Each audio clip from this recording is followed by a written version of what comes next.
नमस्कार दोस्तों, आज इस स्पेशल ब्रॉडकास्ट में आपका स्वागत है। और पिछले कई दिनों से आप देख सकते हैं दिल्ली में कोहरा है, धुंध है। और मैं इस वक्त राष्ट्रपति भवन के सामने हूँ, साउथ एवेन्यू में हूँ। एक ख़ास मेहमान मैं आज आपके सामने लेके आ रहा हूँ।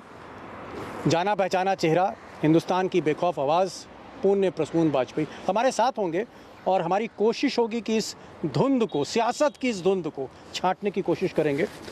तमाम सवाल होने जा रहे हैं, दिल थाम के देखिए। चाय पीजिए दीपक जी। प्रसून जी, बहुत बहुत स्वागत आपका। कहा जाता है ना इश्क चाहिए ना राय चाहिए, मौसम सर्द हो तो सिर्फ चाय चाहिए।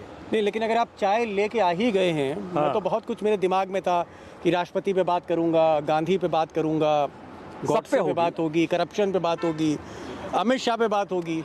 लेकिन अब चाय क्योंकि प्रसून जी लेके चले आए हैं जी, तो बात तो फिर दोस्तों चाय वाले पे ही होनी चाहिए। चाय वाले से ही शुरू करते हैं। देश ने देखा नहीं है चाय बेचते हुए। जी, ये जो चाय आप लेके आए जी, और चाय वाले की आपने याद करा दी, थोड़ी दूर पर मोदी जी का घर है। एक चीज़ मैं आपसे शुरू में ही पूछना चाह रहा हूँ कि क्या नरेंद्र मोदी से जो उम्मीदें थीं, मैंने और आपने एक साथ रिपोर्टिंग भी करी 2014 में, और दुनिया को लग रहा था कि एक ऐसा आदमी मिल गया है जो कहीं दूर भारत को छलांग लेके आगे बढ़ेगा, हिमालय के उस पार जाएगा, चीन को टक्कर देगा। और ये जो दुनिया भर के जो मुद्दे हैं आज की तारीख में, महंगाई है, बेरोज़गारी है, करप्शन है, वो सब धीरे धीरे ख़त्म होगा। लेकिन मैं तो प्रसून जी 8 साल में देख रहा हूँ कि कहीं कोई अंबानी सामने आ रहा है। मैंने इंटरव्यू किया था, मैं आपको बता दूं, मोदी जी के भाई प्रहलाद मोदी का, और वाकई बहुत इमोशनल इंटरव्यू था।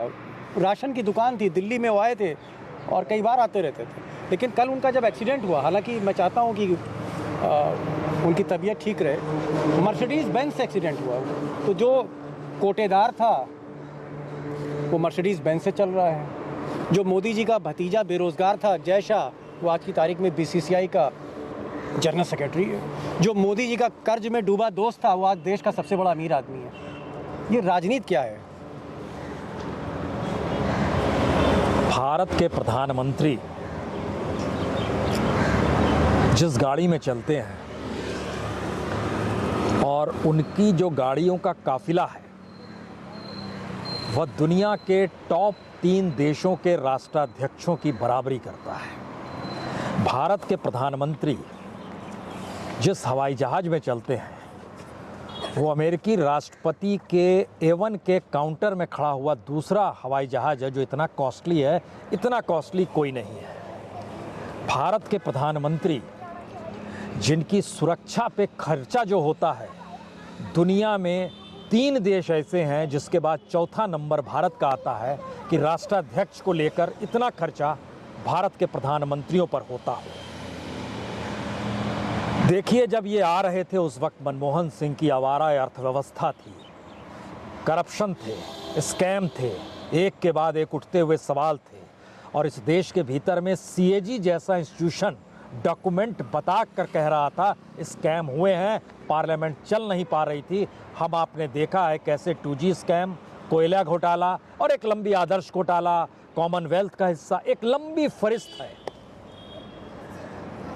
घोटाले होते थे, मीडिया कवर करता था, पार्लियामेंट में शोर मचता था, इंस्टीट्यूशन के भीतर से डॉक्यूमेंट्स निकलते थे। ध्यान दीजिए, आते ही प्रधानमंत्री ने क्या किया। अब कोई सरकारी डॉक्यूमेंट यूज़ नहीं कर सकता, यहाँ से शुरुआत होती है। और उसके बाद भारत की राजनीति नहीं बल्कि भारत में ज़िंदगी जीने का तरीका, वही जब लोगों से कटता चला गया और कटते कटते ऐसी हालत हो गई कि इस देश की बजट बनाने के दौरान निकल कर सामने आया कि बजट में ज़्यादा खर्चा उस गवर्नेंस पर हो रहा है जिस गवर्नेंस का रिजल्ट सिर्फ प्रचार है, प्रसार है। तो इस चाय की चुस्की में मत डूबिए और इसके धुएं में खुद को मत खोइए। इसके भीतर के अंधेरे को भी देखिए और इससे उठते धुएं में भारत के भीतर जितना कुहासा पैदा कर दिया है उसको भी समझने की कोशिश कीजिए। इस शख्स ने क्या भारत के साथ धोखा तो नहीं किया? इस शख्स ने क्या भारत के संविधान को लेकर राजनीतिक व्यवस्था समानांतर कहीं ऐसी तो खड़ी नहीं कर दी जिसमें लोग समझे कि दरअसल पार्टी ही देश है? और वही शख्स अपने आप में इस देश को चलाने वाला संविधान है? क्या ऐसा तो नहीं हो गया? ये सब पे बात होनी चाहिए दीपक। बिना इससे काम नहीं चलेगा कि एक चाय बेचते बेचते कोई शख्स ये कहना शुरू कर दे कि मैं कहाँ से निकला हूँ और कहाँ पहुँच गया। ऐसा नहीं है। उसके पीछे 2013 में हमने आपने अडानी के चार्टर्ड में घूमते हुए प्रधानमंत्री मोदी जो मौजूदा वक्त में से मुख्यमंत्री थे, प्रचार को देखा। हमने कोई सवाल नहीं किया, क्योंकि मनमोहन सिंह की इकोनॉमी को लेकर देश में उस वक्त बहुत सवाल थे। तो जो सत्ता में होता है सवाल तो उसको लेकर ही होंगे, और मौजूदा वक्त में आप सिर्फ चाय के आश्रय मोदी को नहीं आप सकते। आपको लगता है कि मोदी ने ना सिर्फ जुडिशरी को बल्कि सबसे ज़्यादा जो हमला कह लीजिए वो मीडिया पर किया है? आज पूरी मीडिया, चाहे आज तक देखिए, जी देखिए, एबीपी देखिए, हम लोगों ने इतने साल काम किया, लेकिन आज मैं देखता हूँ अपने मित्रों से जब बात होती है एंकरों से, हकीकत ये है कि खबर नाम की कोई चीज़ अब स्टूडियो में नहीं रही चैनल से। दीपक, इस देश की कीमत लगा लीजिए, क्या कीमत हो सकती है, और उस कीमत को विश्व बाजार में जाकर बेचने की शुरुआत कर दीजिए। 2014 में टीआरपी के जरिए जो पूरा बजट था वो 5,000 करोड़ का था। उस 5,000 करोड़ को उस दौर में सरकार ने अपने तौर पर कहा हम इतना बजट खर्च करेंगे। कल्पना के परे है कि सरकार का बजट मीडिया के लिए, यानी हर के पास एक बिजनेस मॉडल अगर होगा तो वह मोदी सत्ता में फिट बैठ सकता है। अगर वो एज ए प्रोफेशनल काम करना चाहे, एज ए मीडिया इंस्टीट्यूशन काम करना चाहे तो नहीं कर सकता है। आपके पास एक मॉडल है तो ये सरकार खरीदने को तैयार है, आपको देने को तैयार है। इसी मॉडल के दायरे में सबको ले आया गया। एक बात कहें उससे पहले आप सवाल करें। रात के अंधेरे में 12 बजे सीबीआई हेडक्वार्टर के ऊपर जो नकेल कसी गई आलोक वर्मा और धीरेन्द्र अस्थाना साहब और वर्मा को, राकेश अस्थाना, और उसमें किस तरीके से एनएसए डोभाल पूरे सक्रिय थे। क्या भारत के इतिहास में इससे पहले कभी ऐसी परिस्थिति आई थी? या अस्थाना कौन थे, कहां से आए थे, कैसे दिल्ली के कमिश्नर बन गए एक दिन रिटायर होने से पहले? और होते होते देखिए इलेक्शन कमीशन भी दायरे में आ गया। 2 इलेक्शन कमिश्नर की नियुक्ति कैसे हुई, भूल सकते? तो ये सारी चीजें हर किसी ने बहुत नजदीक से देखी है, और हम आप चाय की चुस्कियों में इस देश को भुला सकते हैं क्या? संभव नहीं है सर। एक चीज़ और, एक और सवाल जहन में आता है, और मैं बजाय इससे कि मैं रिवाइंड करके रिकैप करके पीछे आऊँ, मैं वर्तमान में आना चाहता हूँ, प्रेजेंट टेंस में। और मुझे लगता है कि राष्ट्रपति भवन के ठीक सामने हम लोग खड़े हैं बैकयार्ड में, और शायद इस सवाल को कोई कर नहीं पाएगा आज की तारीख में, कोई जवाब नहीं दे पाएगा, लेकिन मैं फिर भी कर रहा हूँ सवाल। गुजरात तो चलिए जीत लिया, लेकिन जो हिमाचल का नतीजा निकला, जो दिल्ली में एमसीडी का नतीजा निकला, जो बाई इलेक्शंस हुए, चाहे उत्तर प्रदेश का बाई इलेक्शन देखिए, राजस्थान का देखिए, कहीं का, लगातार आप हारते चले जा रहे हैं एक एक सीट। क्या मैं मानूं कि मोदी मैजिक अब धीरे धीरे ढल रहा है, इसका जादू कम हो रहा है? देखिए ना, चाय पीते पीते चाय भी खत्म होने को आ गई, तो मैजिक भी कितने दिन चलेगा? कोई जादूगरी करने तो आप निकले नहीं हैं, इस देश को संभालने निकले हैं।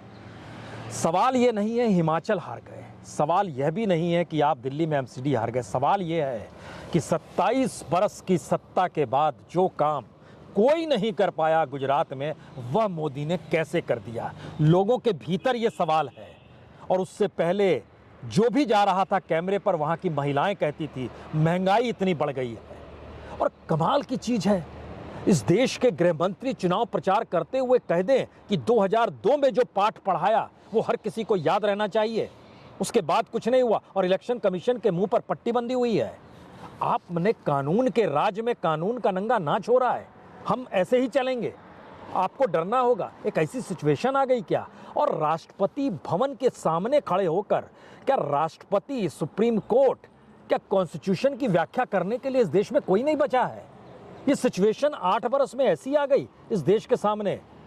मुश्किल सवाल है, और जवाब भी बहुत मुश्किल है, क्योंकि हम लोग और इस देश के भीतर की परिस्थितियों ने उस राजनीति को सब कुछ मान लिया जिस राजनीति का काम सिर्फ सत्ता पाने के बाद इस देश में लोगों के अनुकूल स्थितियों को बनाना था, भारत को नए तरीके से गढ़ना था, आने वाली पीढ़ियों को आपको एजुकेशन देना था, इस देश के बेसिक इंफ्रास्ट्रक्चर को मजबूत करना था। आपने सारी चीज़ें धराशायी कर दी और कहा कि यही बेस्ट है।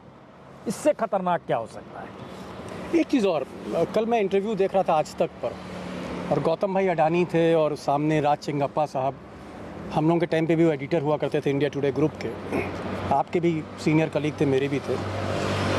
वो सवाल कर रहे थे और उन्होंने पूछा कि भाई लोग कहते हैं कि मोदी जी के टाइम पे ही आप जो है वो फर्श से अर्श पर पहुँचे हैं, आपने आसमान की बुलंदी तय करी है। तो गौतम साहब ने कहा कि नहीं ऐसा नहीं है, हम तो राजीव गांधी के टाइम पे हमारी शुरुआत हुई थी और मनमोहन सिंह के टाइम पे और नरसिम्हा राव के टाइम पे, तब हमने जो है अडानी ग्रुप को अडानी ग्रुप बनाया था। आपको क्या लगता है?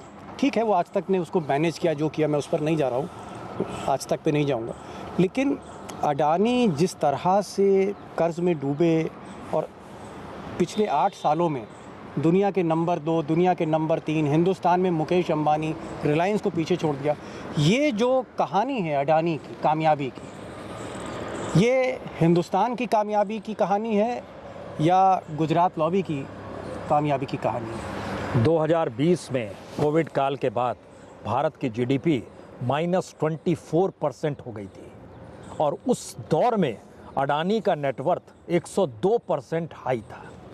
ये भारत की कहानी है। जीडीपी नीचे जा रही है, देश का कोर सेक्टर नीचे जा रहा है, मैन्युफैक्चरिंग सेक्टर नीचे चला गया है, कुछ भी नहीं बच पा रहा है, और उस दौर में एक कंपनी का नेटवर्थ 100% की कुलांचे मार रहा है। ये देश की कहानी है।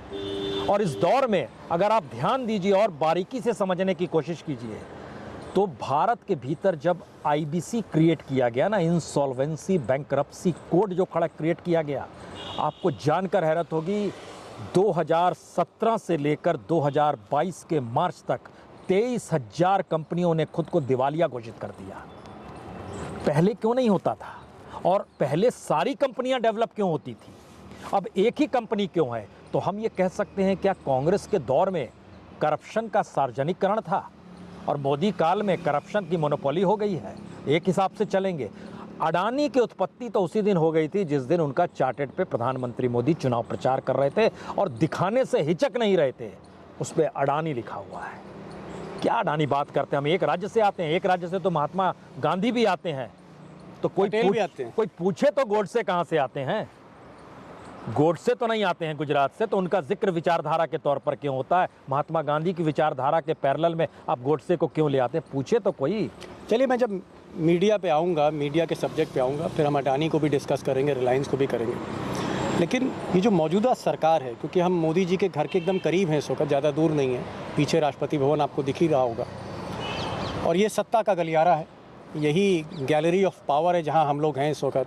साउथ एवेन्यू के बीचों बीच सामने 3 मूर्ति है, नेहरू जी का आवास हुआ करता था। एक सवाल मैं सरकार पे पूछना चाहता हूँ, ये जो मैं सरकार देखता हूँ, इसमें जो भी कोई काम करने वाले लोग थे, चाहे राजीव प्रताप रूड़ी देख लीजिए, रविशंकर देख लीजिए, प्रकाश जावड़ेकर देख लीजिए, इन सबको जिस तरह से निकाला गया बेरहमी के साथ, और उसके बाद सुषमा स्वराज रही नहीं, अरुण जेटली रहे नहीं, फिर हम देखते हैं कि साहब उमा भारती और तमाम इस तरह के लोग, इनको भी किनारे कर दिया। आज जो इनके इर्द गिर्द लोग हैं, उसमें अनुराग गोली मारो ठाकुर, अगर पूरा नाम कहूँ तो अनुराग गोली मारो ठाकुर है, उनके साथ धर्मेंद्र प्रधान हैं, जो एक समय में रिलायंस और पेट्रोलियम और दुनिया भर की चीज़ें देख रहे थे, और उनको लोग कहते थे साहब ये एटीएम है, मोदी का एटीएम है, जहाँ चुनाव होता है सबसे पहले धर्मेंद्र प्रधान और चार्टर्ड अकाउंटेंट पीयूष गोयल जाते हैं। ये लोग कहते थे, मैं नहीं कह रहा हूँ,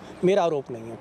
तो कहीं पीयूष गोयल हैं, स्मृति ईरानी हैं, जिनकी डिग्रियां आज तक हम लोग ढूंढ नहीं पाए, आपने भी कोशिश करी, हमने भी कोशिश। ये जो कैबिनेट है इस देश की आज की तारीख में, ये इस कैबिनेट को आप कैसे रेट करेंगे, और क्या इसके पास एक विज़न है कि अगर 2024 में मोदी जीतते हैं तो आप हिंदुस्तान आगे का क्या देखते हैं? देखिए, गलत नहीं कहा गया कि 2014 में ही भारत को आज़ादी मिली। जिसने भी कहा, हो सकता है उसने चापलूसी में कहा हो सकता है उसने अपने आप को उस दरबार में एक हैसियत पाने के लिए कहा हो, लेकिन हकीकत तो यही है कि 2014 से पहले का हिंदुस्तान और 2014 के बाद का हिंदुस्तान इतना बदल गया है कि जब आप नाम लेते हैं तो हमको पुराने दौर में दिलीप साहब, यूसुफ खान याद आने लगते हैं, अरे जनाब क्या एक्टिंग करते थे, वक्त बदल गया दीपक। इस नॉस्टैल्जिया में मत रहिए कि उस पीरियड में कौन कौन नेता थे। इस दौर को समझने की कोशिश सिर्फ इस आधार पे कीजिए कि यह दौर 2024 के बाद क्यों खतरनाक और होगा और मौजूदा वक्त में सबके अनुकूल ये क्यों नहीं है। कल्पना के परे है कि हिंदुस्तान की 20% आबादी की हमको जरूरत ही नहीं है। 20% से मतलब माइनॉरिटीज़ भी है और उसमें एक बड़ा हिस्सा दलितों का भी है। हमें जरूरत ही नहीं है आपके वोट की। ये किस डेमोक्रेसी की परिभाषा को बदलने की दिशा में बढ़ता हुआ कदम है। और आप जिन नेताओं का नाम ले रहे हैं ना, उसमें जो आपने उन नेताओं का लिया जो एटीएम के तौर पर काम करते हैं या वसूली के तौर पर काम करते हैं, उसका फैक्ट असल में ये है कि प्राइम मिनिस्टर की कुर्सी इस देश में हर उस पावर पर राज नहीं करती है, बल्कि वो जो कह देते हैं वही गवर्नेंस होती है। भारत के भीतर में प्राइम मिनिस्टर की कुर्सी का मतलब ये है। कोई आसान काम नहीं है इस बात को समझना कि लुटियंस की दिल्ली में 6 फ्लैट को मिलाकर एक प्राइम मिनिस्टर का दफ्तर बनाया गया, उसके इर्द गिर्द जो पूरा ऑरा क्रिएट किया गया, उनके लिए जो ऑरा क्रिएट किया गया, उस ऑरे का गुणगान करने में देश के राष्ट्रपति भी अपने भाषण में प्रधानमंत्री मोदी की योजनाओं का जिक्र ऐसे वक्त में कहें जो पार्लियामेंट के भीतर सरकार द्वारा लिखा गया भाषण नहीं होता है, ऐसे वक्त में भी प्रधानमंत्री का जिक्र। तो पूरी की पूरी व्यवस्था को एक व्यक्ति के इर्द गिर्द लाकर खड़ा जब कर दिया जाता है तो उसका हश्र यही होता है कि वह ऐसे लोगों को चुनता है जिनकी कोई राजनीतिक पकड़ ना हो, जिनके सरोकार लोगों से ना हो, जो अपने आप में उसकी ताकत सिर्फ उस पद को पाने के साथ जुड़ी हुई हो। और यही हुआ है। जो भी नाम आप ले रहे हैं, हमें नहीं लगता है कि वो अपने इलाके के पार्षद का चुनाव भी जीत पाएंगे जी, लेकिन बनाया गया है पूरा सिस्टम। अगर हम 8 साल में मोदी जी को देखें, गवर्नेंस के बहुत वायदे किए थे, लेकिन गवर्नेंस के जितने भी स्टेप हैं प्रसून जी, चाहे वो नोटबंदी का हो, जीएसटी के इम्प्लीमेंटेशन का हो, या फिर इनका digital India, make in India, सब के सब कहीं ना कहीं जाके जैसे दम टूट गया हो, सांस फूल गई हो इन प्रोजेक्ट्स की। और आज की तारीख में ऐसा लगता है कि मोदी का जो फोकस है गवर्नेंस से हट के सिर्फ इलेक्टोरल पॉलिटिक्स पर, चुनाव को जीतना है, किसी भी तरह जीतना है, चाहे छोटी छोटी पार्टियां तोड़ लीजिए, चाहे सरकार गिरा दीजिए ईडी से, सीबीआई से। और आज की तारीख में अमित शाह के बाद सबसे इम्पोर्टेंट जो ब्यूरोक्रेट है वो संजय मिश्रा है, जो ईडी का डायरेक्टर है। सही, जब चाहे वो मोदी जी को फ़ोन करके हॉटलाइन पे जुड़ा हुआ है। तो ये जो राजनीति है, ये जो इलेक्टोरल पॉलिटिक्स की राजनीति है, ये देश को किधर ले जा रही है। और 2024 के बाद आपको सिनेरियो क्या दिखता है? देखिए, देश 2-3 आधारों पे चलता है। उसमें एक बड़ा आधार उस नौकरशाही का होता है जिसका नाम आपने संजय मिश्रा के नाम से लिया। ईडी के अपने इतिहास में या किसी भी इंस्टीट्यूशन के इतिहास में ऐसा नहीं हुआ कि 3-3 बार रिटायर होने के बाद उसका कार्यकाल बढ़ जाए। ऐसा कभी नहीं हुआ जो इसके साथ हुआ। ऐसा कभी नहीं हुआ कि जो वीआरएस ले रहा है अगले दिन उसकी नियुक्ति इलेक्शन कमिश्नर के तौर पर हो जाए। ऐसा कभी नहीं हुआ कि चीफ जस्टिस रिटायर हो रहे हैं और रिटायर होने के चंद महीनों के बाद वो पार्लियामेंट में नजर आने लगे, राज्यसभा में उनकी नियुक्ति हो जाए। ऐसा कभी नहीं हुआ है। ऐसा कभी नहीं हुआ कि सीएजी की नियुक्ति हो रही है और विपक्ष और दूसरों किसी को पता ही नहीं है कौन बनने वाला है, अगले दिन ऐलान हो जाता है। अभी तक डराया जा रहा था, बताया जा रहा था। अब जो है, अब डराने बताने का दौर नहीं रहेगा। 2024 के बाद की परिस्थिति बहुत साफ बताती है। हम बहुत मशक्कत करने की स्थिति में नहीं है कि हम चुनाव जीतने के लिए गुजरात में 16 दिन गुजार दें। हमने एक तंत्र डेवलप कर लिया और बाकी तमाम पॉलिटिकल पार्टीज उस तंत्र में कहीं नहीं आती है। उसके अलग अलग तरीके होते हैं। वोटरों को लुभाना भी होता है, पैसा देना भी होता है, पैसा कॉरपोरेट से लेना भी होता है, कॉरपोरेट के ज़रिए जनता से कैसे काम करवाना यह भी होता है। ये सारी चीज़ें होती है जो सिर्फ एक ही पार्टी के पास रहेगी। तो इलेक्शन जीतने के लिए सरकार का होना 2024 के बाद नहीं होगा। जो सोच रहे हैं 2029 भूल जाएं वो। 2024 आखिरी प्रयोग हम इसलिए बार बार कहते हैं कि भारत में विपक्ष की राजनीति का आखिरी प्रयोग है और लोकतंत्र को अगर देखना चाहते हैं, क्योंकि 2024 के चुनाव के वक्त भारत के भीतर में छत्रपों की तादाद खत्म हो जाएगी, ये लिख लीजिए। क्या हम ये मान लें कि अगर 2024 मोदी जीत जाते हैं तो चाहे वो तेजस्वी हों, चाहे वो नीतीश कुमार हों, चाहे वो फिर अखिलेश यादव हों, चाहे फिर वो बाकी रीजनल पार्टीज़ हों, केसीआर, केटीआर, क्या फिर ईडी, सीबीआई ही इनका एक जवाब होगा? क्या ये पॉलिटिकल जो हमारा सिस्टम है रीजनल पार्टीज छत्रपों का, ये ख़त्म होने के कगार पर होगा और देश में सिर्फ और सिर्फ बीजेपी, मोदी और टीम मोदी होगी? नहीं दीपक, सिर्फ मोदी को दायरे में नहीं रखना चाहिए। हमें लगता है कि मोदी के जो काम करने का तरीका है, उसी काम करने के तरीके को तमाम मुख्यमंत्रियों ने भी आत्मसात किया है। ममता बनर्जी कैसे काम करती है, भूपेश बघेल कैसे काम करते हैं, नवीन पटनायक कैसे काम करते हैं, ब्यूरोक्रेसी और वो है। अब ध्यान दीजिए, हर राज्य में ब्यूरोक्रेसी मैटर करती है। इवन हमने देखा हेमंत सोरेन के जो मंत्री हैं वह भी कहते हैं कि नौकरशाही के आधार पर ही राज्य चल रहा है, जो छोटा सा राज्य है। महाराष्ट्र के भीतर यही स्थिति है, नेताओं की कोई हैसियत नहीं बची, यानी हर दायरे में एक मोदी है। तो जब हर दायरे में एक मोदी है और मोदी अल्टीमेट बना लिया गया, तो सवाल यह है कि 2024 के बाद भी कोई आएगा, वो नेक्स्ट मोदी होगा। एक चीज़ और, अभी हम अमित शाह के यहाँ चलेंगे, घर की तरफ चलेंगे हम अमित शाह की तरफ, लेकिन क्योंकि बात सरकार की हो रही है तो फिर, और मोदी सरकार की हो रही है, तो उसमें मुझे लगता है कि अमित शाह का जो साइड हीरो है उसका भी नाम आना चाहिए मेन हीरो के साथ। अमित शाह, ये जो पूरा सेटअप है मोदी का, उसमें वो चाणक्य की भूमिका में है, उसमें वो एक प्राइवेट सेक्रेटरी की भूमिका में है, उसमें वो एक कमांडो की भूमिका में है, उसमें वो एक मुंशी की भूमिका में है, उसमें वो एक अलादीन की भूमिका में। भूमिका क्या है उनकी? नहीं, तीसरा नंबर है कमांडो। कमांडो जो होता है वह सत्ता के इशारे को इम्प्लीमेंट करने में माहिर माना जाता है, और मेरे ख्याल से यह सोच और ये समझ दिल्ली आने से पहले गुजरात में ही बन चुकी थी।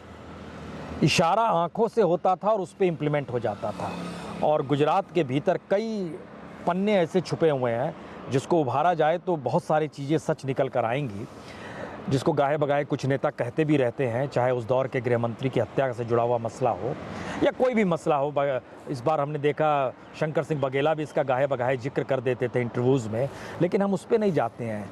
यह जो कमांडो की भूमिका यूं ही नहीं बनती है, कमांडो की भूमिका को क्रिएट किया गया सीबीआई, ईडी, आईटी, या जो भी सेक्टर्स आपको नज़र आते हैं, जो इंस्टीट्यूशंस भारत के प्रीमियर इंस्टीट्यूशंस थे जांच को लेकर, उनकी रहनुमाई अगर इस देश के गृह मंत्री पर टिकी हुई है और गृह मंत्री की रहनुमाई अगर प्रधानमंत्री पर टिकी हुई है, तो आप किस सिस्टम में जी रहे हैं, ये थोड़ा सोचिए। अमित शाह के घर की तरफ तो हम जाएंगे ही जाएंगे, लेकिन क्योंकि सवाल आपने कर दिया और मुझे लगा कि मुझे उस सवाल से एक सवाल निकालना चाहिए। आपने कहा अमित शाह कमांडो है मोदी, तो ये जो कमांडो है जो बहुत अच्छा डिलीवर कर रहा है अब तक, ये कमांडो क्या मोदी के बाद कमांडर बनेगा इस देश का? इम्पॉसिबल। ये आप क्या कह रहे हैं? इम्पॉसिबल। कमांडो की भूमिका अपने राजा के साथ क्यों नहीं? मोदी के बाद कमांडर। एक चीज़ समझिए, मोदी अगर सूरज है तो ये चांद है। सूरज की रोशनी के बगैर चांद में कोई चमक होती नहीं है। इनकी चमक मोदी के रहने के दौर की ही है, इनकी अलग से कोई चमक नहीं है। जी, आज यूँ तो हम 30 जनवरी लेन, जहाँ गांधी स्मृति है और गांधी जी की जहाँ हत्या हुई, असैसिनेशन हुआ गॉडसे ने किया, प्रसून जी का इरादा था वहाँ जाने का, नमन करने का उस पावन भूमि को, या आप कह सकते हैं उस रक्त स्थल को। लेकिन इत्तेफाक से वहाँ हम जाएंगे, लेकिन पहले क्योंकि राष्ट्रपति भवन आना हो गया और प्रसून जी चाय का प्याला लेके आ गए, तो चाय पे चर्चा शुरू हो गई, और चाय की चर्चा होते होते मोदी आ गए। लेकिन अभी हम चलते हैं सीधे 30 जनवरी और गांधी को नमन करते हुए फिर इस चर्चा को हम आगे बढ़ाते हैं।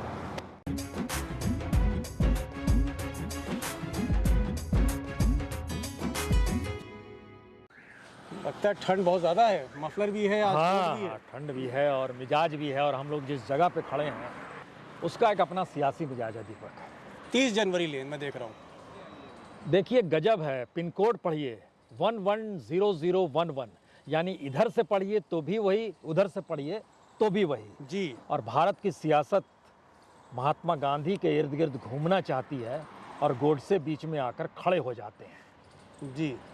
सियासत का ये नायाब हीरा हिंदुस्तान की राजनीति में किसी ने नहीं सोचा होगा कि महात्मा गांधी के साथ गोडसे अमृत काल के वक्त में आकर जन्म ही नहीं ले लें, बल्कि उसके हिसाब से हिंदुस्तान की राजनीति एक नई लकीर खींचने लगे। प्रसून जी, थोड़ी ही दूर पर मुझे लगता है कि मुश्किल से 100 मीटर की दूरी पर गांधी स्मृति है, और ये वही रास्ता है जहाँ से कुछ दशक पहले नाथूराम गॉडसे हथियारबंद होके इसी रास्ते से चले थे और दाहिने मुड़ गए थे बिरला साहब की कोठी में, और शायद नेहरू जी बातचीत करके लौट रहे थे या सरदार पटेल थे, और उसके बाद जो घटना हुई दुनिया दहल गई उस पर। और मुझे लगता है कहीं ना कहीं जो ज़माना है, जो वक्त है, जो समय है, लौट के फिर वहीं आ गया 110011 पर। दीपक, ये हम लोग जिस दौर में आकर खड़े हैं और आपने जिस दौर का जिक्र कर दिया, सवाल है उस समय आप गोडसे को पहचान गए थे, आज की तारीख में आपको गोडसे पहचान में आएगा नहीं। गांधी जी को लेकर भी इस दौर में जो सियासत हो रही है, चलिए चलते उधर थोड़ा देखते वो हैं। शायद हम लोग जिस रास्ते निकले हैं उस रास्ते आपको बहुत चेहरे उस सियासत के ही नज़र आएंगे जो शायद गांधी की हत्या, गोडसे का ग्लैमर और उस सब के बीच लुटियंस दिल्ली की सत्ता और उसकी ताकत का एहसास चाहते हैं। देखिए, लुटियंस की दिल्ली का मजा देखिए। गांधी जी आज़ादी वाले दिन एक बंद कमरे में कलकत्ता में मौजूद थे और हम लोग 30 जनवरी से निकल रहे हैं उस रास्ते से जहां उनकी हत्या हो गई। और इस मिजाज में देखिए, यहाँ पर जितने नेता, मंत्री, तमाम संस्थानों के जो चेयरमैन, डायरेक्टर्स, सभी की कोठियां हैं और ये सरकारी पैसे पर इनकी रिहाइश है। और लुटियंस की दिल्ली का जो बजट है, यहाँ पे पर्यावरण ठीक रहे, यहाँ पे वृक्ष हरे भरे नजर आए, घरों के भीतर के जो आलीशान परिस्थितियाँ हैं जिसमें सोफा सेट से लेके जो भी चीज़ कह लीजिए वो टैक्स पेयर के पैसे से जाता है। दीपक, गांधी जी इसी के खिलाफ थे। लेकिन प्रसून जी, मैं देख रहा था कि ये बात आप सही कह रहे हैं कि गॉडसे थे और यहाँ पर एक दुनिया की बहुत बड़ी घटना को अंजाम दिया गया था, लेकिन मैं तो देख रहा हूँ कि आज के दौर में अनूप जलोटा यहाँ भजन करते हैं और मोदी जी भजन सुनते हैं, और साथ में अडवाणी जी भी बैठ जाते हैं और तमाम संघ के भी लोग आके बैठते हैं इसी गांधी स्मृति में। ये कैसा कंट्रास्ट है? हमने इतिहास को भुला दिया, ये शायद 20वीं सदी का सच था, लेकिन 21वीं सदी का सच ये है हम इतिहास बदलने पर उतारू हो गए। और जब इतिहास बदलता है तो महज इतिहास नहीं होता है, समाज को बदलने की ताकतें सक्रिय हो जाती है और आपके सांस्कृतिक मूल्यों को ख़त्म किया जाता है। ये स्थिति हिंदुस्तान में इससे पहले कभी नहीं रही है, और इसमें जितनी ताकत लगाई जा रही है राजनीतिक तौर पर, हम लोग वाकई उस ग्राउंड ज़ीरो पर मौजूद हैं जहां पे उन ताकतों की रिहाइश है, या हम कह सकते हैं कि देश के सबसे ताकतवर वाले हिस्से में आप महसूस महात्मा गांधी को नहीं करेंगे। आप उस नेम प्लेट पर अक्सर आपकी नज़र जाएगी, अच्छा यहाँ पर कौन रहता है, प्रधानमंत्री रहते हैं, गृह मंत्री रहते हैं, फला कैबिनेट मिनिस्टर रहता है। इससे इतर आपकी सोच इस देश के भीतर में अब कभी जा नहीं सकती है। ऐसा नहीं था, ऐसा पहले नहीं था जी। पहले गांधी का जिक्र होते ही शायद विचारधारा का जिक्र था, सामाजिक सांस्कृतिक मूल्यों का जिक्र था। मौजूदा वक्त में गांधी का जिक्र होते ही गोडसे उछलकर सामने आकर खड़ा हो जाता है, और पूरे देश के भीतर जो इस गोडसे और संकीर्णतावाद की राजनीति है, कानून का राज कहता है हम तुम्हें आश्रय देंगे, तुम्हें जो खेलना है खेलना। आपको क्या लगता है कि ये जो गॉडसे की जो आपने जिक्र किया और ये जो दौर है, ये धीरे धीरे 2024 के बाद परमानेंट होने जा रहा है 30-40 साल के लिए, या कहीं ना कहीं ये दौर टूटेगा? दीपक, परमानेंट तो हम लोग नहीं कह सकते हैं, कुछ भी चीज़ें परमानेंट होती है, लेकिन समझना यह भी होगा कि हर एक नई पीढ़ी इतिहास के आश्रय खुद को देश संभालने की दिशा में आगे बढ़ती है। इस पीढ़ी के पास जो मौजूदा वक्त में पीढ़ी है, हमने उसे दिया क्या है? हमने गांधी नहीं दिया, हमने गोडसे दिया है, हमने घृणा नफरत दी है, हमने इतिहास को 2014 से नए तरीके से देखना दिया है। हमने पूरे यूनिवर्सिटीज़ उसके कोरम को बदल डाला है। कल वो आएंगे, कल हम आप नहीं रहेंगे। गांधी जी नहीं है तो हम आप भी कौन सी चीज़ है और मौजूदा सत्ता भी कौन सी चीज़ है, लेकिन हम इस देश को कैसा गढ़ना चाहते हैं इसको जरा परखने की ज़रूरत आन पड़ी है, जो शायद पूंजी पर चलती है, कॉरपोरेट पर चलती है। यह स्थिति इससे पहले नहीं थी, किसी मुझे काल में लगता है नहीं कि थी। थोड़ा अंदर चल के देख ले, वो स्थल देख लें, फिर आके फिर ये सफ़र जारी रखते हैं। आइए।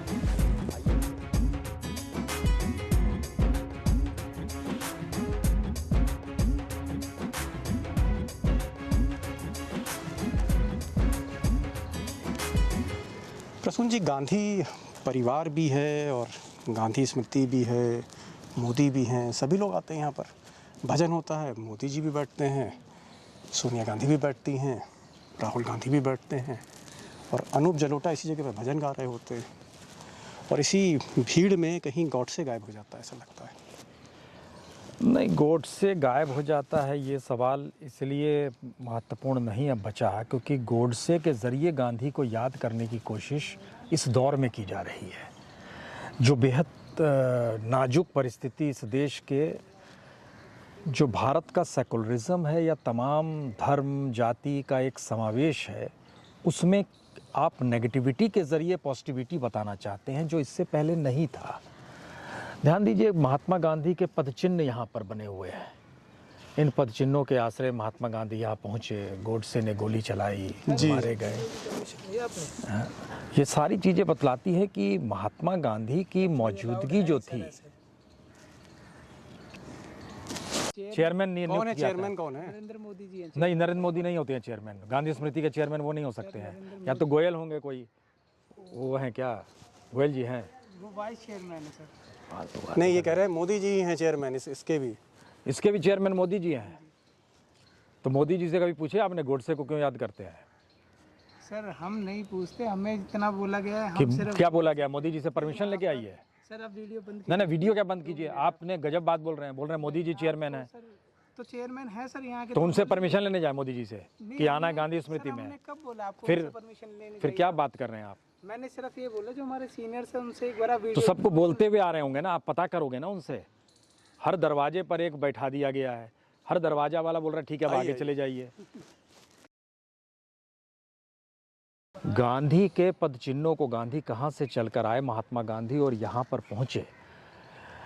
सवाल है, गांधी जी ने आज़ादी के वक्त को अगर याद कीजिएगा, उस कालखंड में महात्मा गांधी जिस सोच के साथ कांग्रेस को ले रहे थे, जिस सोच के साथ हिंदू महासभा को ले रहे थे, जिस सोच के साथ वो आने वाले वक्त में वामपंथियों की विचारधारा को भी ले रहे थे, गरीब और मुफलिसों का जिक्र करते थे, संविधान की पहली कॉपी लेकर जब ड्राफ्ट की जा रहा था, राजेंद्र प्रसाद महात्मा गांधी के पास पहुँचे और उन्होंने कहा कि बापू ये है कॉपी।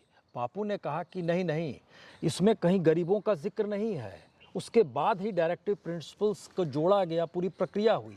तो गांधी की सोच रईसी एस्पेक्ट में इस दौर में, चाहे वो गांधी परिवार हो या संघ परिवार हो, दोनों परिवारों के आश्रय महात्मा गांधी की खोज आप नहीं कर सकते हैं। ये एक बड़ी सामान्य सी समझ है। राजनीतिक तौर पर गांधी को एक हथियार बना लिया गया, किसी ने अपना पुर्जा बनाया, किसी ने औजार बनाया, लेकिन आम लोगों के जहन में महात्मा गांधी की जो सोच है जी, वह सोच सियासी सोच से हटकर है, इसीलिए उसको कोई मिटा नहीं सकता है। इसीलिए गाहे बगाहे गोडसे का नाम लेते लेते भी आप महात्मा गांधी को याद करना आपकी मजबूरी है। एक चीज़ और मैं देख रहा हूँ कि गांधी, सादगी, मनरेगा, मज़दूरों को जब पैसा देती है सरकार तो उसका नाम महात्मा गांधी से रख देती है, जोड़ देती है। लेकिन आज के दौर में तो हम देख रहे हैं कि जो राशन बेचने वाले हैं वो मर्सिडीज़ बेंज से चल रहे हैं, और जब मर्सिडीज़ बेंज कहीं दुर्घटनाग्रस्त हो जाती है तो लोगों को पता लगता है अरे भाई इसमें तो मोदी जी के भाई बैठे थे। तो कहाँ तो राशन वाला मर्सिडीज़ से चल रहा है और कहाँ जी, आपने अच्छा तार छेड़ दिया। इसका सुर बड़ा बदरंग है, इसलिए है क्योंकि हम लोग जहां मौजूद हैं, महात्मा गांधी ने सोचा था कि आज़ादी के दिन जश्न में शामिल नहीं होंगे। घर में रोशनी तक नहीं होने दी। राजा राजगोपालाचारी पहुंचे और बोले रोशनी कर दूं बापू। उन्होंने कहा बिल्कुल नहीं। बाद में उन्होंने कहा कि मैंने माना था ये ट्रांसफर ऑफ पावर है, ये आज़ादी उस रूप में नहीं है। जब तक लोग नहीं जुड़ेंगे, लोगों के साथ सत्ताएं खड़ी नहीं होंगी और सत्ता में आम लोगों की भागीदारी नहीं होगी। और ध्यान दीजिए, अब हम लोग जहां निकलेंगे, यह लुटियंस की वह दिल्ली है। वहाँ तो निकलेंगे प्रसून जी, लेकिन सबसे बड़ी बात ये जो मुझे बहुत ही ताज्जुब मुझे हो रहा है कि गांधी की हम जहाँ शहादत स्थल है, इससे बड़ा शहादत की जगह शायद ही दुनिया में कोई दूसरी हो, और यहाँ पर गांधी के शहादत स्थल पर बोलने की इजाज़त नहीं, क्योंकि यहाँ पर आज की तारीख में इस जगह के जो चेयरमैन हैं वो नरेंद्र मोदी हैं। और हम लोगों से अभी कहा गया, प्रसून जी से कहा गया, मुझसे कहा गया कि कैमरा बंद करिए, परमिशन लेके आइए। तो क्या मोदी से परमिशन लेके यहाँ आना होगा, बोलना होगा? देखिए, मोदी जी से परमिशन तो नहीं लेना है, लेकिन ताकत का जो पिरामिड खड़ा किया गया है उसमें इंस्टीट्यूशंस खत्म हुए, उसमें संस्थानों को संभालने वाले नौकरशाहों की कोई हैसियत नहीं बची, और एक ऐसे तंत्र के जरिए, प्रचार प्रसार के जरिए एक ऐसे शख्स को ऊपर लाकर खड़ा कर दिया गया जिसकी इजाज़त लेने की ज़रूरत नहीं। और हमें नहीं पता है कि उनको भी पता है कि नहीं पता है कि उनसे इजाज़त लेने की बात यहाँ पर होती है महात्मा गांधी के समाधि स्थल तक पे। तो यह एक परिकल्पना। बहरहाल ये भी एक बड़ा अजीब इत्तेफाक है कि यहाँ गांधी स्मृति स्थल पर बोलने के लिए मोदी जी के लोगों से पूछना होगा, और अगर आप नहीं पूछेंगे तो कभी भी कैमरा बंद किया जा सकता है। पता ये नहीं है वो गोडसे में freedom ना of तब्दील हो जाए। expression। हमें डर इस बात का भी लगता है कि जो हालात हो चले हैं उसमें यह एक प्रतीकात्मक नहीं बल्कि एक जीवंत चीज़ें हैं।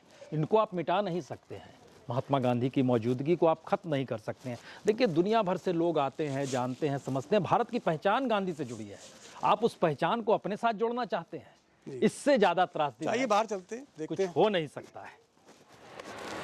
प्रसून जी, गांधी स्मृति हम लोगों ने देख लिया, और आपने ये भी देखा कि आज की तारीख में जिस फ्रीडम ऑफ स्पीच की हम लोग बात करते हैं, गांधी की जहाँ शहादत हुई वहीं पर आज़ादी नहीं बोलने की, बार बार आपको रोका गया। क्या कहेंगे आप उसको?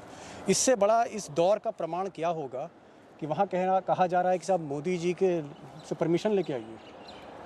इसके मालिकाना हक भी इस वक्त लगता है मोदी जी के ही पास है। नहीं, ये संस्थानों का डहना दीपक इस देश की त्रासदी है। भारत का जो संविधान है उसने एक चेक एंड बैलेंस खड़ा किया, और चेक एंड बैलेंस का मतलब ये था कि संस्थान जो स्वायत्त हैं, संस्थान चलाने वाले जो नौकरशाह हैं, वो संवैधानिक पदों पर अगर बैठे हुए हैं तो उनके पास ये ताकत है कि वो एग्जीक्यूटिव को भी रोक सकते हैं। कॉन्स्टिट्यूशन ये ताकत देता है। लेकिन मौजूदा वक्त में ध्यान दीजिए, वो विधायिका हो, न्यायपालिका हो, चौथा स्तंभ हो, कार्यपालिका के साथ लाकर खड़ा कर दिया गया, और कार्यपालिका में एक दो शख्स ऊपर जाकर बैठ गए हैं, और वही इस देश को ड्राइव करना चाहते हैं। ये शायद कह सकते हैं सत्ता की ताकत का एहसास है, या सत्ता की ताकत मौजूदा वक्त में उस सिस्टम में तब्दील खुद को कर चुकी है जहां ताकत ही सिस्टम हो जाए, जो भारत ऐसा नहीं देता या भारत ऐसा हो नहीं सकता है। लेकिन ये सब कुछ हम लोग नंगी आंखों से देख रहे हैं, भोग रहे हैं, समझ रहे हैं, और शायद इसीलिए दुनिया के मानचित्र पर भारत को लेकर जो बहस होती है वो भारत के सेकुलरिज्म को लेकर बहस होती है, डेमोक्रेटिक एस्पेक्ट को लेकर बहस होती है, दुनिया के सबसे बड़े लोकतांत्रिक देश को लेकर बहस होती है। इस बहस ने दुनिया के भीतर में भारत को लेकर कई सवाल जरूर खड़े किए हैं, इससे इनकार कोई नहीं कर सकता। और इसके सामने मैं देख रहा हूँ गांधी स्मृति है, और गांधी स्मृति के ठीक दूसरे छोर पर हर्षवर्धन जी का पोस्टर लगा है। हर्षवर्धन जी, जिनको कम से कम मैं कह सकता हूँ कि एक ईमानदार राजनेता थे और हैं, बल्कि दिल्ली से उनको पहले बेदखल किया गया, फिर सरकार से बेदखल किया, आज कोई हैसियत नहीं। एक ऐसे समय में जब दिल्ली में बीजेपी को नेता नहीं मिल रहा है, हर्षवर्धन का ये पोस्टर क्या बता रहा है आपको? नहीं, पोस्टर ही बतला रहा है कुछ कि ये पोस्टर ही है। अच्छा है कि पोस्टर फटा नहीं है, लेकिन पोस्टर मौजूद है। सवाल है कि हर्षवर्धन जी डॉक्टर हैं, ये हेल्थ मिनिस्टर भी रहे, और मौजूदा वक्त में भारत के हेल्थ इंफ्रास्ट्रक्चर को लेकर कोविड काल से लेकर अभी तक दुनिया में सबसे ज़्यादा बहस इसी बात को लेकर हो रही है कि भारत का जो पूरा मेडिकल इंफ्रास्ट्रक्चर है उससे लोग इतने आहत हो गए कि इस दौर में 2020 के बाद से लगभग 2.5 लाख बिलियनियर ने देश छोड़ दिया, इसलिए क्योंकि यहाँ इलाज तक नहीं हो पाता है। लेकिन मैं जिक्र हर्षवर्धन का इसलिए कर रहा हूँ क्योंकि आप ये देखिए, अजीब विडंबना है कि जो सरकार ना खाऊंगा ना खाने दूंगा ये सरकार थी, आज उसमें हर्षवर्धन सरकार से बाहर हैं और अश्वनी वैष्णव जो आईटी और रेल मंत्री सब कुछ हैं, जो लाइजनिंग का काम करते थे नौकरी छोड़ के आईएएस की, या पीयूष गोयल जो ट्रेजरर थे, इस तरह के लोग, अनुराग ठाकुर, पीयूष गोयल, धर्मेंद्र प्रधान, स्मृति ईरानी, ये सब अंदर हैं और हर्षवर्धन बाहर। मैसेज बहुत साफ है, मैसेज एकदम साफ है कि जो ताकत रखता है पार्टी तक पैसे पहुंचाने की, जो ताकत रखता है सत्ता के अनुकूल जो भी काम कर रहा है उसको साथ जोड़ने की, और जो कुछ सवाल करे उसको दरकिनार करने की, उसको आप इस सत्ता के कैबिनेट मिनिस्टर मान लीजिए। वो कैबिनेट मिनिस्टर कोई मायने नहीं रखता है जो अपने प्रोफेशनलिज्म या अपनी समझ से आगे बढ़ा हो। और ये सारा परिवर्तन दीपक देखिए, अटल बिहारी वाजपेयी के बाद, अटल बिहारी वाजपेयी भी प्रचारक थे, नरेंद्र मोदी भी प्रचारक रहे और वहाँ से ये दोनों प्रधानमंत्री बने। लेकिन ऐसा क्या हो गया कि वाजपेयी की कैबिनेट के लोग नरेंद्र मोदी की कैबिनेट में फिट नहीं बैठते हैं। एक ही तौर तरीके, एक ही सोच। नहीं, हमने देखा कि जिस तरह से रविशंकर प्रसाद हटाए गए, जिस तरह से मुख्तार अब्बास नकवी को हटाया गया, राजीव प्रताप रूड़ी को हटाया गया, उमा भारती किनारे की गई, अरुण जेटली रहे नहीं, सुषमा स्वराज रहे नहीं, अब सिर्फ और सिर्फ अगर आप कह सकते हैं तो राजनाथ सिंह बचे हैं। और मुझे नहीं लगता है कि अगर 2024 के बाद मोदी सरकार बनाते हैं तो राजनाथ रहेंगे भी या नहीं रहेंगे। राजनाथ एक प्रतीकात्मक तौर पर है। राजनाथ गडकरी को देख लेते हैं और शायद खुद में सांत्वना महसूस करते हैं कि अध्यक्ष तो वह भी रहे, उनको जितना दरकिनार कर दिया गया मुझे उतना नहीं किया गया है। सुकून सत्ता का यही होता है कि आपसे सब कुछ नहीं छीनेंगे, लेकिन आपको इस बात का एहसास कराते रहेंगे कि आपसे कभी भी सब कुछ छीन सकते हैं, और आप खुद को टिकाए रखने के लिए। बात अगर राजनाथ जी की चली है तो गडकरी जी का क्या होगा? गडकरी जी शायद एक ऐसा सवाल है जो सवाल का जवाब पहली बार आरएसएस भी नहीं दे पा रहा है, और भारत की राजनीति के भीतर में जो सोशल इंजीनियरिंग नरेंद्र मोदी और अमित शाह ने की है उसमें पहला संदेश रहा ब्राह्मण फिट नहीं बैठता है। दूसरा संदेश रहा आरएसएस की विचारधारा हमारे सत्ता के लिए गीत गाएगी तो फिट है, अन्यथा आपको भी हम दरकिनार करेंगे। तीसरा संदेश रहा महाराष्ट्र जैसी जगह पर राजनीति साधनी है तो गडकरी चाहे उस क्षेत्र से आते हों और नागपुर से आते हों, मोहन भागवत से करीब के रिश्ते हों, हमने तो बहुत करीब से देखा है इन लोगों को। उस दौर में देखा है जब यकीनी तौर पर ये लैमरेटा स्कूटर से चला करते थे, प्रेस विज्ञप्ति लेकर अखबारों के दफ्तरों में आते थे, हमने उस दौर में देखा है। और ध्यान दीजिए मोदी सत्ता कहती क्या है, जो कुर्सी उठाता है, जो दरी उठाता है, वो कहाँ से कहाँ पहुँच जाता है, लेकिन उसको उस सत्ता के लिए ही काम करना होगा, कोई सवाल खड़ा नहीं करना होगा, एक कोई अपनी ज़मीं को बनाना नहीं होगा, दूसरा और तीसरा उसकी कोई पहचान नहीं होनी चाहिए। दोस्तों को मैं बता दूं कि 30 जनवरी मार्ग है जहां पर अभी आपने देखा कि प्रसून जी बहुत कुछ डिस्कशन किए हमने, गांधी स्मृति पर, गॉडसे पर, नरेंद्र मोदी पर, और सामने हर्षवर्धन जी का घर था। इसके आगे एक चौराहा है 30 जनवरी के आगे, और वहाँ से कृष्णन मेनन मार्ग शुरू होता है। कभी वहाँ अटल बिहारी वाजपेयी रहा करते थे, आज की तारीख में वहाँ पर सरकार के नंबर 2 अमित शाह रहते। बहुत बड़ा बंगला, और जितना बड़ा बंगला है उससे 10 गुना ज़्यादा वहाँ पर सुरक्षा है। अगला पड़ाव पंडित जी अमित शाह के यहाँ वहीं पर बात करते हैं, चौराहा लांघा, फिर सीधे। एक बात बता दें आपको जी, 2014 के बाद से जितने भी बजट बढ़े हैं उसमें सबसे ज़्यादा बजट होम मिनिस्ट्री का बढ़ा है, जिसके दायरे में इस देश की सुरक्षा आती है। चलिए